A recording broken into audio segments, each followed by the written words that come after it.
Halo, assalamualaikum warahmatullahi wabarakatuh. Teman-teman, ya skabies ataupun kudis ya ini infeksi yang disebabkan oleh tungau.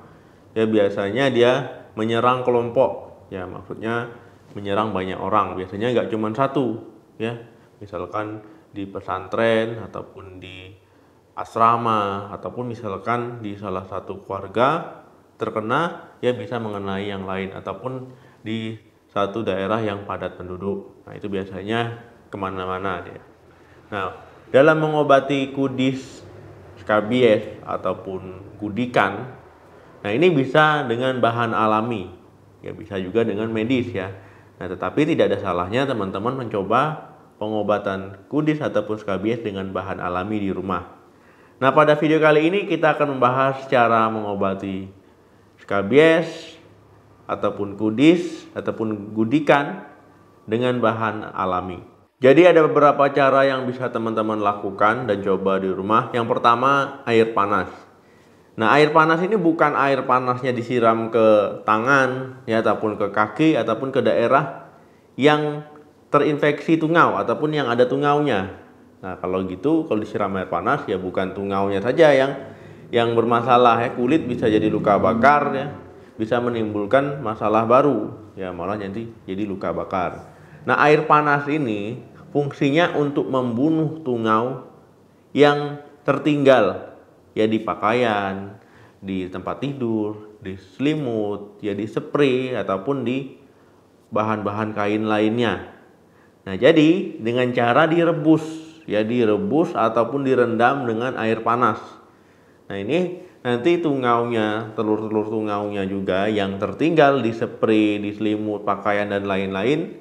Nah ini bisa mati sehingga tidak menularkan ke orang lain.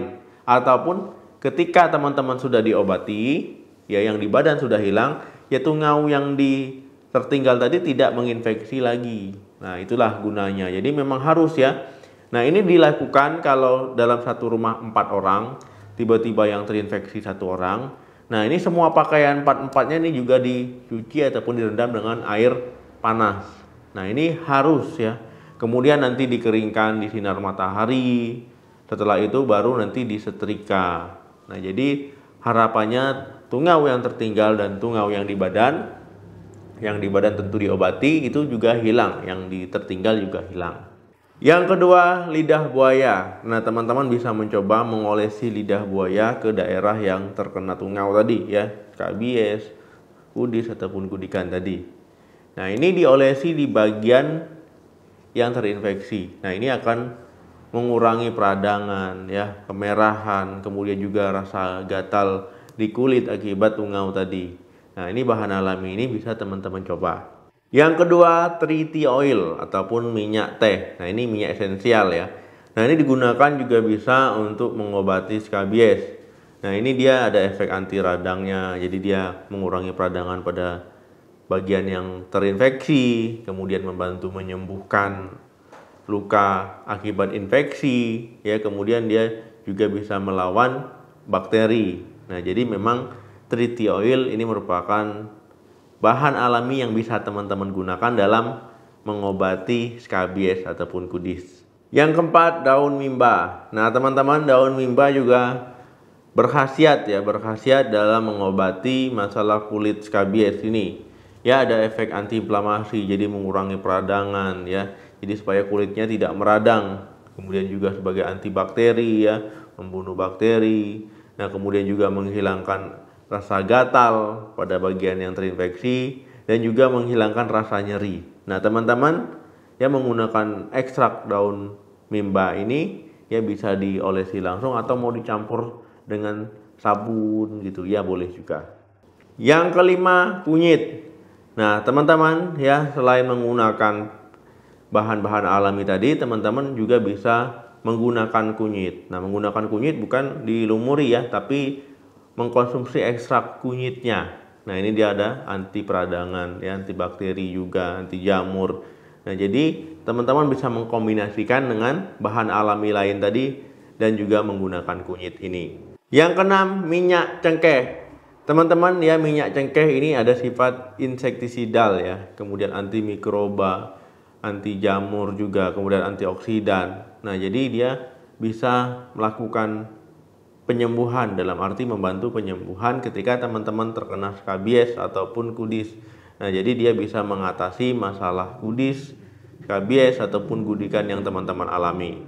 Kemudian yang perlu teman-teman ketahui, ya dalam pengobatan alami ini, menggunakan bahan-bahan alami ini, tradisional ini, ya tiap orang bisa memiliki efek yang berbeda. Dan yang perlu diingat, dalam mengobati skabies, kudis, gudikan ini tidak mungkin sembuh dalam semalam, ya dalam satu kali penggunaan.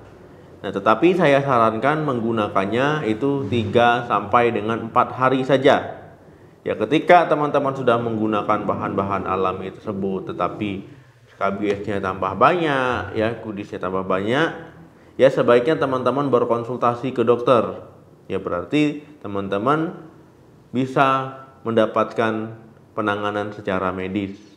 Nah, kemudian teman-teman, dalam pengobatan skabies juga yang harus diperhatikan, teman-teman bukan hanya mengobati tubuh, tetapi lingkungan juga harus diperhatikan, kebiasaan juga harus diperhatikan, ya, kebersihan diri. Nah, karena kalau seandainya teman-teman hanya mengobati badan tapi lingkungan dan kebersihannya tidak diperhatikan, ya bisa terinfeksi ulang, bisa menetap, ya bisa malah menyebarkan ke orang lain. Nah, ketika ada orang ataupun teman yang terkena skabies, ya sebaiknya batasi interaksi, bukan dijauhi, ya batasi interaksi, ya supaya tidak menularkan. Ya, karena kalau tungaunya ke kita, ya kena kita. Nah, seperti itu. Kemudian juga kalau seandainya pasangan suami istri, ada salah satu pasangannya yang terkena skabies, gudikan ini ataupun kudis, ya sebaiknya batasi dulu hubungan seksual, ya. Nah, ini bisa menularkan juga. Nah, jadi interaksi itu dibatasi, bukan dijauhi, dibatasi. Nah, jadi selain pengobatan diri, kebersihan diri dan juga lingkungan harus diperhatikan. Ya, karena ini bisa menular, ya, biasanya penyakit kelompok. Oke teman-teman, terima kasih yang sudah menonton video ini sampai habis. Jangan lupa like, share, dan sebarkan video ini sebanyak-banyaknya. Ya, viralkan video ini. Sampai ketemu lagi di video saya selanjutnya. Salam sehat, sampai jumpa.